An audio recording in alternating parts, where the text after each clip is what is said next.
Hey everyone, Miss Copera here with another drawing challenge.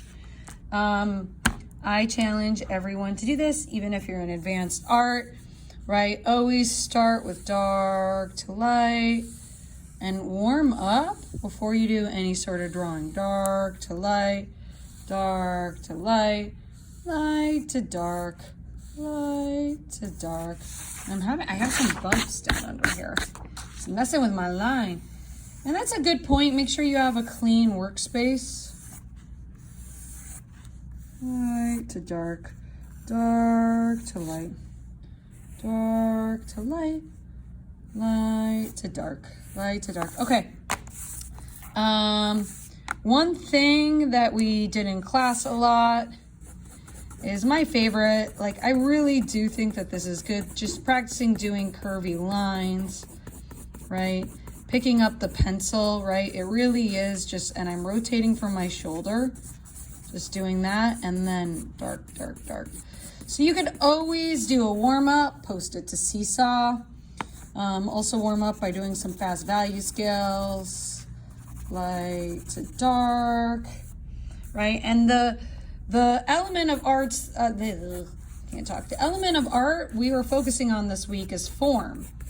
Right? So you could see how you could go from line to form. Line creates form. And just doing the bottom part of the ellipses, that curved stroke will help you. And then going in and doing that outline, really gonna help you. So always post your warm-ups to Seesaw. Okay? And the amount of variety in your Seesaw portfolio is very, very important. I'm gonna add some blending here. And then cleaning up the edges, and all of a sudden I have a cylinder. So that was my fast warm-up. Another thing you could do this weekend, absolutely, is show how you can use ellipses to draw something like a fruit or something circular around you, right? So like, what if I took this ellipses and changed it a little, made it a little bumpy, and then add a bunch of curvy lines, and I could make it into an apple. Add in some cross hatching, curvy the other way. Maybe my light's coming from right here. So I'm gonna leave this part white, right? And then I could add in some blending. Add in some curvy lines down there.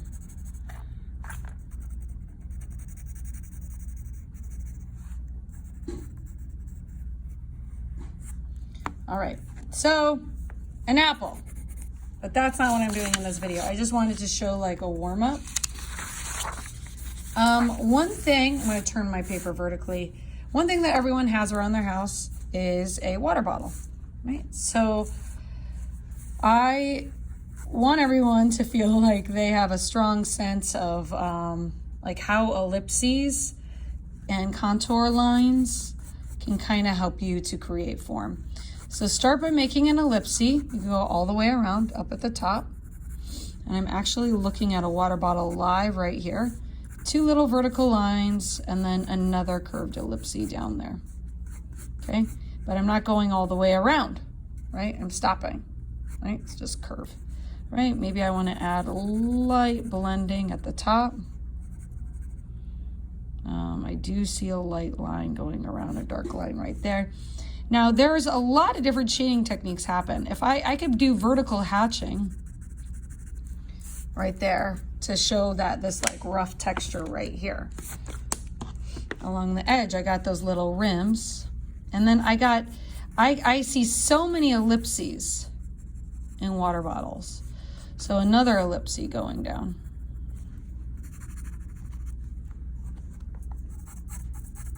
And then the water bottle kind of curves down like this. And then it sort of loops down. And I might run out of space actually, now that I'm looking. So doing the edges really light. And then for the label is an ellipse. Vertical, vertical, vertical line. And then the label is another ellipse, but maybe it curves a little bit more right here, because guess what? My perspective is changing a little. So it's going to curve a little bit more. Maybe it goes in a little because it's crinkling.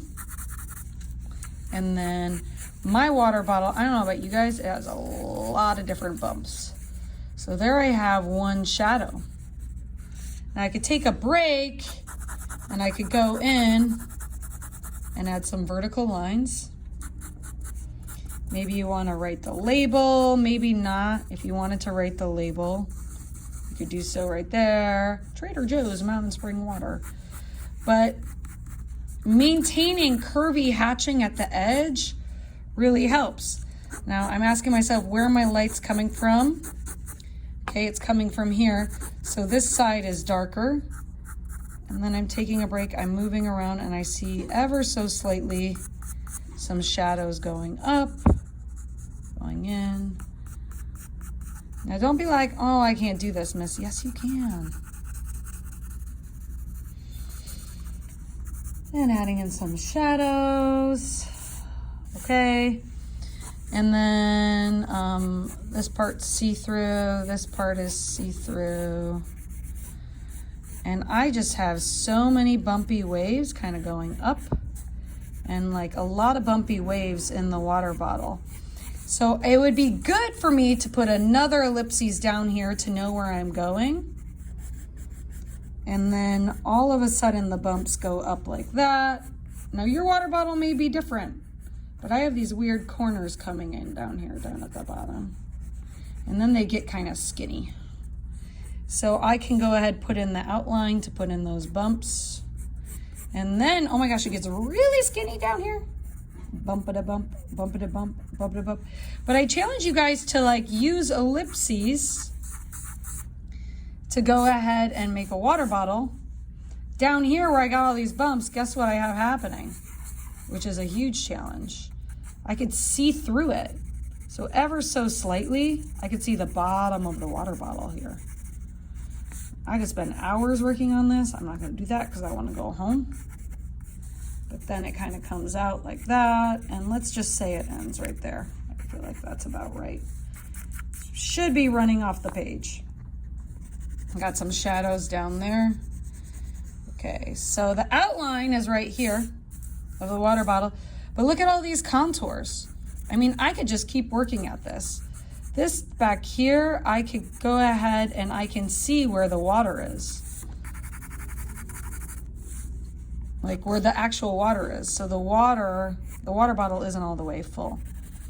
So I could go in, add all sorts of different values. Maybe I want to add in some shading to show the bumps on the other side. More curves to show the bottom. Ellipse, ellipse. I'm only doing the bottom part. Okay. Now, you can always, I recommend putting in a value in the background to kind of show, really emphasize where the water bottle ends. So now I'm going to really work on the outline. So notice how I kind of drew the inside first. Ooh, I don't like where this is going because I'm tired. I want to go home. But you guys got this. So I am just really deciding where the end of the water bottle is and making that decision. So darker, heavier line weight. And then going in and shading.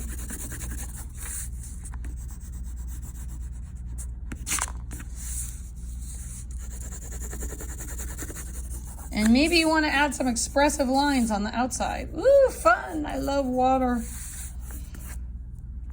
Maybe clean up the boundaries on the other side. So these I would call like hard boundaries, or this right here would be a soft boundary.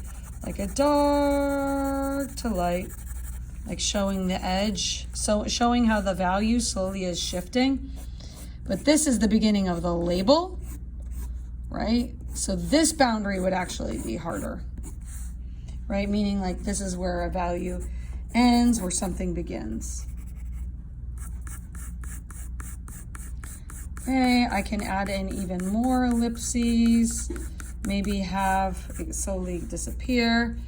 Really have a dark line weight right here for the end of the bottle.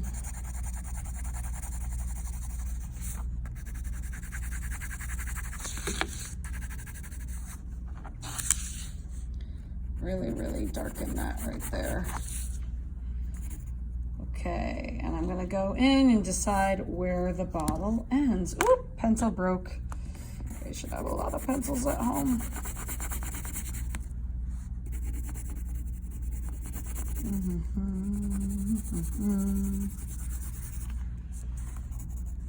Okay, and you could go back in. I mean, thinking ahead to our drawing assessment, you could add in some hatching, you know, really darken an edge, add in some cross hatching, you know, add in, I can't find anywhere to add stippling in, so let's avoid the stippling.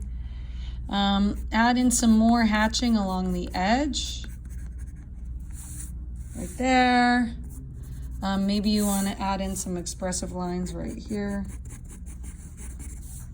You know, and any sort of expressive lines are great, right? Because it kind of gives the bottle some movement. And all of these ellipses give the bottle movement. It makes me want to drink this water. Getting thirsty just drinking, looking at this. Really darken that, darken some edges. Maybe I want to put in some hatching to show it bending. But yeah, guys, a water bottle. It's a great exercise. Use ellipses to do it. You also draw your favorite coffee cup. And notice how the curves make it seem round. So have fun with that, guys. Darken the background. If you want to come in and grab a blending stump, you know, in class you could be like, hey, Miss Cobera, can I just borrow one of those blending stumps? And that could kind of like make the background kind of, you know, cool looking, or like simplify the background a little. I mean, I could use the blending stump in here, but I kind of like all the different lines, but I could use it to kind of like darken it and then take an eraser and add in a highlight, which looks kind of cool, right? But there are all sorts of just tools. You just need to reach out, ask for them, advocate, let me know what kind of things you need. One thing before I sign off here to point out is if a line is darker, that's going to make the form, the 3D form, kind of come out at you. So if you really want the water bottle or the coffee cup to come in at you, you can darken your line weight and then have it disappear, right? So darken the line weight and then have it disappear. Okay, let's zoom out. See, I'm thirsty. I want to drink some water. What about you guys? Okay, I hope you're inspired. Trying to inspire you guys to drink water. No, I'm just kidding. Drink water and do art. So this could be a piece about how water bottles are destroying the environment. Look. Oh, expressive lines coming out, make it all smoky.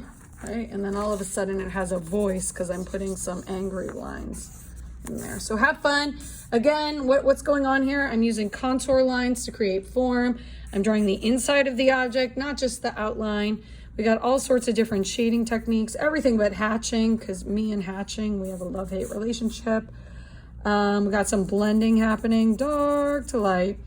And then the ellipses make cross hatching, right? And remember, hatching can be curved. Got some blending on the outside. Remember, you can draw with an eraser. So fun. You can also make lines with erasers. Have fun, guys. Draw.